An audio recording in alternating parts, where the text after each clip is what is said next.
क्या आपने कभी अपने जीवन में ऐसा महसूस किया है कि सब कुछ होते हुए भी मन कहीं ना कहीं खाली है? क्या कभी रात के सन्नाटे में आपके भीतर से एक आवाज आई है, क्या यही जीवन है?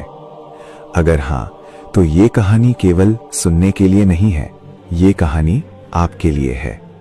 और अगर ये कहानी आपको भीतर तक छू रही है तो वीडियो को अभी लाइक कर दीजिए, क्योंकि जब ज्ञान दिल तक पहुंचता है तो उसे आगे बढ़ाना भी जरूरी होता है। बहुत समय पहले की बात है। भारत में कपिलवस्तु नाम का एक राज्य था। उस राज्य में एक राजकुमार पैदा हुआ। नाम था सिद्धार्थ। सिद्धार्थ के पास वो सब कुछ था जिसे दुनिया सुख मानती है। सुंदर महल, आराम, सेवक, सम्मान और भविष्य की पूरी सुरक्षा। लेकिन फिर भी सिद्धार्थ अक्सर चुप रहते थे। उनकी आंखों में सवाल थे। यहां एक बहुत बड़ी सीख छिपी है। जिसके पास सब कुछ होता है, उसी के भीतर सबसे पहले सवाल उठते हैं। एक दिन सिद्धार्थ ने महल से बाहर जाने की इच्छा जताई। रथ तैयार हुआ, रास्ता साफ किया गया, लेकिन जीवन को सजाया नहीं जा सकता। रास्ते में सिद्धार्थ ने एक बूढ़े व्यक्ति को देखा। झुका हुआ शरीर, कांपते हाथ, थकी हुई आंखें। फिर उन्होंने एक बीमार व्यक्ति को देखा जो दर्द से कराह रहा था। और अंत में उन्होंने एक मृत शरीर देखा। सिद्धार्थ का मन रुक गया। उन्होंने पूछा, क्या ये सब मेरे साथ भी होगा? सारथी ने कहा, हाँ राजकुमार, जो जन्म लेता है वो बूढ़ा होता है, बीमार पड़ता है और मरता है। उस दिन सिद्धार्थ को पहली बार समझ आया, सुख स्थायी नहीं है। ये बहुत बड़ा ज्ञान है।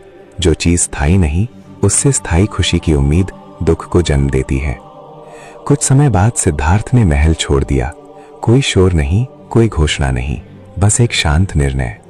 यहां सीख समझिए, सच्चा परिवर्तन हमेशा शांति से होता है। सिद्धार्थ वन में गए।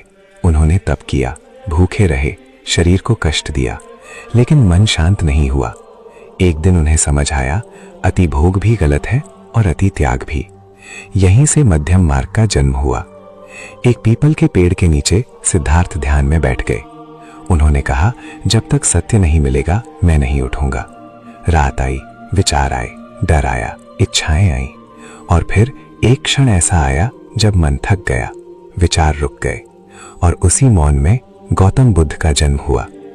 ये बहुत गहरी बात है। जब मन चुप होता है तभी सत्य बोलता है।